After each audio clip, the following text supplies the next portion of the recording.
ರಾಜ್ಯಾದ್ಯಂತ ವಾಡಿಕೆಗಿಂತ ಅತಿ ಹೆಚ್ಚು ಮಳೆಯಾಗಿ ರೈತರು ಬೆಳೆದ ಬೆಳೆಗಳು ನೆರೆ ಹಾನಿಗೆ ತುತ್ತಾಗಿವೆ. ಅಳಿದುಳಿದ ಬೆಳೆಗಳನ್ನ ಉಳಿಸಿಕೊಳ್ಳಲು ರೈತರು ಪರದಾಡ್ತಾ ಇದ್ದಾರೆ. ಹೌದು, ರಾಯಚೂರು ಜಿಲ್ಲೆಯ ಲಿಂಗಸ್ಗೂರು ತಾಲೂಕಿನ ಬಸವಸಾಗರ್ ಜಲಾಶಯ ಈಗಾಗಲೇ ತುಂಬಿ ಹೋಗಿದೆ. ಈ ಭಾಗದ ಬಹುತೇಕ ಭೂಮಿ ಕೆಂಪು ಮಣ್ಣಿನಿಂದ ಕೂಡಿದೆ.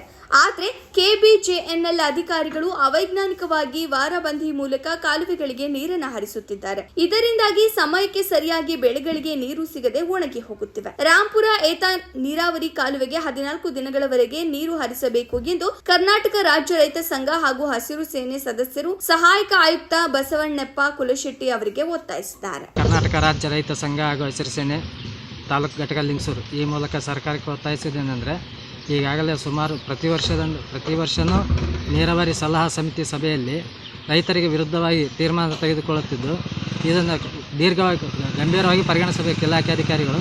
ಪ್ರತಿ ವರ್ಷವೂ ನಾವು ಮನವಿ ಸಲ್ಲಿಸುತ್ತಾ ಬಂದು ಏಪ್ರಿಲ್ 10 ತನಕ ಕಾಲುವೆಗಳಿಗೆ ನೀರು ಹರಿಸಬೇಕಂತೇಳಿ. ಆದರೂ ಸಹ ICC ಸಭೆಯಲ್ಲಿ ತಪ್ಪು ನಿರ್ಧಾರದಿಂದ ರೈತರಿಗೆ ಇಲ್ಲಿ ಅನ್ಯಾಯ ಆಗ್ತದೆ. ಅದೇ ರೀತಿ ನಮ್ಮ ಲಿಂಗಸೂರು ಭಾಗದಲ್ಲಿ ಸುಮಾರು 40% ಕೆಂಪು ಮಿಶ್ರಿತ ಭೂಮಿ ಇದ್ದು ಅದಕ್ಕೆ 7 ದಿನದ ಮಟ್ಟಿಗೆ ಅಷ್ಟೇ ನೀರು ತಡ್ಕೊಳ್ಳೋ ಶಕ್ತಿ ಇರುತ್ತೆ. ಕಾರಣ ಅದು ವಾರಬಂದಿ ಮಾಡಬೇಕಾದ್ರೆ 7 ದಿನಕ್ಕೆ ವಾರಬಂದಿ ಮಾಡಿ 14 ದಿನ ನೀರು ಹರಿಸುವ ಕೆಲಸ ಮಾಡಬೇಕು.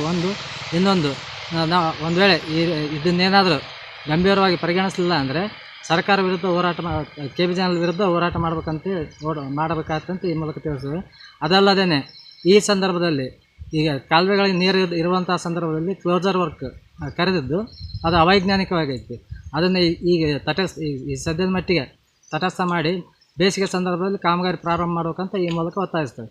ಇದನ್ನೇನಾದರೂ ಮೀರಿದರೆ ನಾವು KBJNL ಇಲಾಖೆ ಅಹೋರಾತ್ರಿ ಧರಣಿ ಹಮ್ಮಿಕೊಳ್ಳಬೇಕಾಗ್ತಂತ ಈ ಮೂಲಕ ತಿಳಿಸ್ತೀವಿ.